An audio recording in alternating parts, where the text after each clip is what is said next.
Hello everyone! Welcome po ulit sa ating Math Easy video tutorial on mathematics. And here in our lesson for today, we are now on the last part of our topic on conversion of units. This is now about metric and English conversion. So kung hindi nyo pa po napapanood yung first part tsaka yung second part, metric and English conversion, you can just watch our previous uploads. Tignan nyo na lang po sa ating Math Easy YouTube channel, and kung hindi pa po kayo nakakapag-subscribe, please click subscribe and hit the notification bell para po updated kayo sa mga susunod pa nating lessons. Okay, so without further ado, let's now begin. At the end of this video, you will be able to convert units across other systems of measure, which is metric and English. Okay, so metric to English, English to metric, yun po yung pag-uusapan natin, pag-aaralan natin ngayon.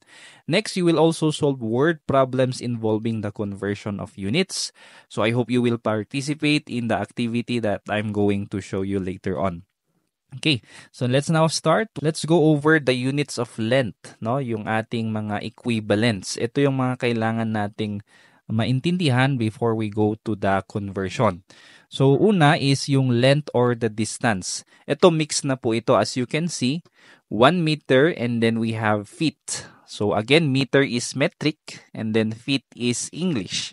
So if we're going to get the equivalence of this, it is here, it's 1 meter. Ang katumbas niya sa feet is 3.28. Okay? So I repeat, 1 meter is equal to 3.28 feet. How about inch? Okay? And then centimeter. If we're going to compare these two units, remember, inch is, ano po ito? Metric po ba or English? Okay, correct. Ang inch po ay English at ang centimeter ay metric. Kung i-compare natin, mas malaki po ang 1 inch. So in 1 inch, there are 2.54 centimeters. Next, miles to kilometers. Okay, this is now how we measure distances. No, malalayo na ito. Mahabang length na ito. So we have 1 mile is equal to 1.61 kilometers. So tandaan po natin ang kilometer, ang 1 kilometer at saka 1 mile, hindi po parehas yon. Mas mahaba po ang 1 mile kaysa sa 1 kilometer. Because in 1 mile, there are 1.61 kilometers. Okay? That's for the length. Kailangan nyo pong tandaan yan. Let's go now to the unit of weight mass. So ito po yung mga conversion factors na kailangan nyong tandaan. Itong part na ito. When it comes to weight, ito po yung common sa dalawang system natin. Kilogram is for metric and then pound is for English. Now, in 1 kilogram, there are actually 2.20 pounds. So, anong mas mabigat? 1 pound po ba or 1 kilogram? Of course, it's 1 kilogram. Okay, so I repeat, in 1 kilogram, there are 2.20 pounds. How about ounces and then grams? Ano pong mas malaki sa dalawa? Okay, asan po dito yung English, asan yung metric? Ang grams ba ay English? No, this is metric. Ang ounce ang English. So in 1 ounce, mas mabigat po ang 1 ounce. In 1 ounce, there are actually 28.35 grams. Okay? Next, let's proceed sa volume or capacity. Okay, last na po ito, no? We are not going to go over the other units of measurement.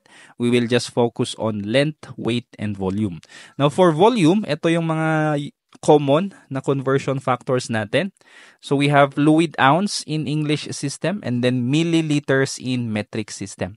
So, ano pong mas malaki? Fluid ounce. So, in 1 fluid ounce, there are actually 29.57 ml. Now, how about liters and cups? Of course, mas malaki po ang 1 liter. So, in 1 liter, there are 4.23 cups. Okay, I repeat, in 1 liter, there are 4.23 cups. And then lastly, we have gallon and then liters. Okay, so in 1 gallon, how many liters are there? There are 3.79 liters.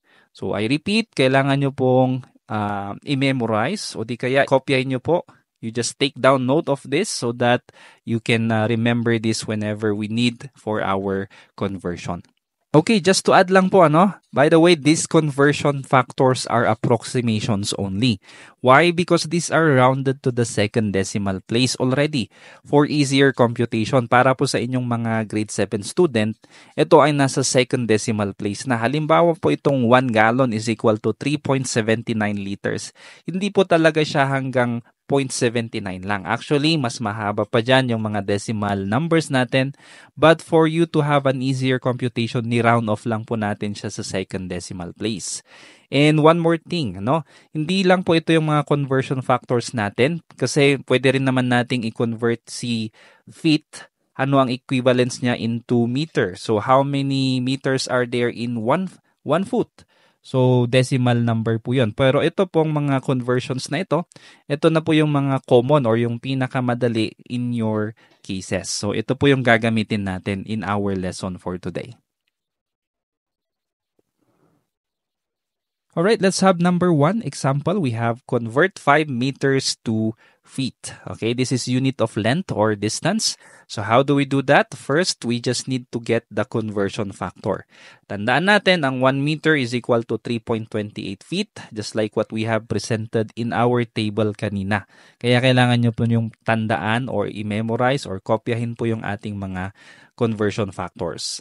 So let's now proceed with our solution. Unit fraction natin is 3.28 feet is to 1 meter or 3.28 feet over 1 meter. Bakit nasa baba yung ating 1 meter? Kasi ang kailangan natin is yung feet. Yung nasa numerator, yun yung target na unit natin.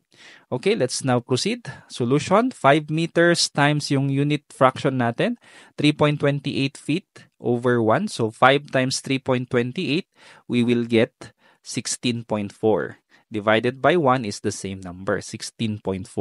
Cancel out natin yung meter and then we will now have feet as our unit. Example number 2, this time it's now about weight or mass. So we have to convert 10 pounds to kilograms. Okay, so paano tayo mag-convert ng pounds to kilograms? Again, we need the conversion factor. Okay, yung table po natin kanina, it says 1 kilogram is equal to 2.20 pounds. Okay, using this, we will now have the unit fraction 1 kilogram is to 2.20 pounds. Again, nasa numerator yung kilograms which is our target unit. Okay, therefore, 10 pounds times 1 over 2.20, you just multiply 10 by 1 which is 10. Divide mo lang siya ng 2.20 and you will get 4.5454 kasi repeating decimal po ito. Repeating decimal siya. So it would be better for us to round off our answer to the second decimal place. So we have 4.54 kilograms.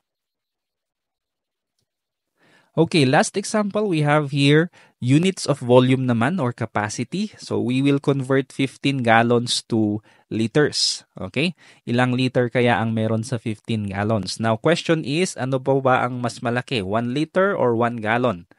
Okay, mas malaki po ang 1 gallon. So in 1 gallon, there are 3.79 liters. Approximately kasi ito po, as I said a while ago, hindi po ito yung exact na equivalent ng 1 gallon. Ni-round off lang po natin sa second decimal place. So it's just 3.79 liters to make it simpler.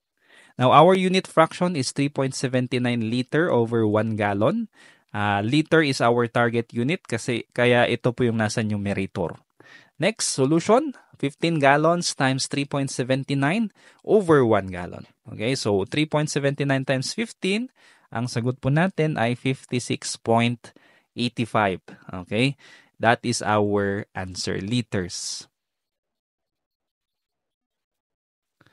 Okay, now this time, let us apply our lesson when it comes to problem solving. Okay, solving word problems involving conversion across English and metric system. Okay, so let's see the following scenarios. In number 1, let me read the problem. Okay, you are heading to visit the scenic beaches in Cebu. Your car's speedometer displays speeds in miles per hour. Okay, ganito po kasi yung ibang mga sasakyan, ano, lalong-lalo na kung ang brand ng mga sasakyan is galing po ng US, okay? Or US brands. Ganito talaga yung mga speedometer nila, miles per hour. Hindi siya kilometer per hour. Okay, but the road sign shows speed limits in kilometers per hour. Okay, yung mga road sign po natin sa kalsada dito sa Pilipinas, it's using kilometers per hour. Now, you are driving at 50 mph or miles per hour and want to know the equivalent speed in kilometer per hour. Now, convert 50 miles per hour to kilometer per hour. So, paano po yan? Okay, since this is all about speed, dalawang factor po yan, no? Yung distance tsaka yung time. Okay? So, kapag English siya, system, miles per hour. Kapag metric naman, kilometer per hour. Yung distance magkaiba. Pero yung time, parehas lang po na hour ang ginamit. So, it doesn't matter. Okay lang po na i-leave lang natin yung hour. Ang i-convert na lang natin ngayon is yung distance. Okay? Ganun lang po siya kasimple. Yung distance na lang mismo ang i-convert natin. So, using our conversion factor, we know that in 1 mile, there are 1.61 kilometers. Therefore, you just need to multiply 50 miles per hour by our unit fraction, which is 1.61 kilometers over 1 mile. So 50 times 1.61, it will give you 80.50. Ngayon, ang unit na natin is kilometer per hour. Cancel na natin yung miles dito sa baba. Okay? There you go. That's our answer. Okay, example number 2. You are visiting your relatives in the United States for holidays and you decide to go on a local farmer market. Wow, sana all. Nakakapasyal-pasyal na lang sa US, ano? While shopping, you find a delicious-looking basket of strawberries. The vendor tells you that the basket weigh 5.3 pounds. Okay? Kasi bakit pounds? Nasa US nga po, di ba? Hindi natin ginagamit sa Pilipinas yan. Pero sa US, that's what they use to weigh objects, pounds. Since you're more familiar with the metric system, you want to convert the weight to kilograms. Now, convert 5.3 pounds to kilograms. So, paano yan? Using our conversion factor, we have 1 kilogram is equal to 2.20 pounds. Multiply lang natin si 5.3 pounds. Dito sa ating fraction or unit fraction, we have 1 over 2.20. So 5.3 times 1 is the same number, 5.3. I-divide lang natin sa 2.20. We will get 2.40909. Repeating decimal po ito. Nauulit po yung 09. So we can just round it off to 2.409 kilograms. Alright, next example. You've bought a bottle of iced tea at a local store and the label shows 20 fluid ounce. You need to know how many milliliters this is. As many drink recipes in the Philippines use milliliters, no? Convert 20 fluid ounces to milliliters. So, convert lang natin yung fluid ounce to milliliter, English to metric.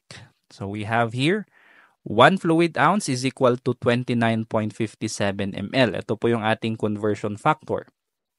Now, let's multiply 20 times 29.57 ml.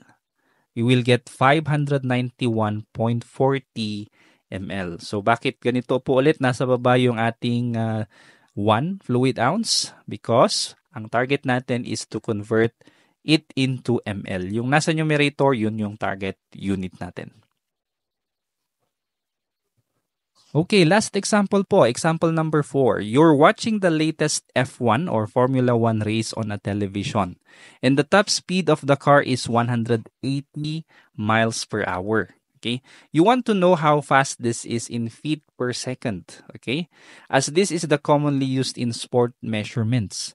Convert 180 miles per hour to feet per second. Okay? Ganun po kabilis kasi itong mga ganitong sasakyan. Hindi na sila katulad ng mga sasakyan, ng mga normal vehicles or cars na ginagamitan ng miles per hour or kilometers per hour. Ang ginagamit na dito is feet per second. Ganun po kabilis, no? Mas maliliit na unit na ang ginagamit. So let's see. So here, there are two parts of our solution. Yung una is yung sa distance muna. I-convert na muna natin yung distance nila.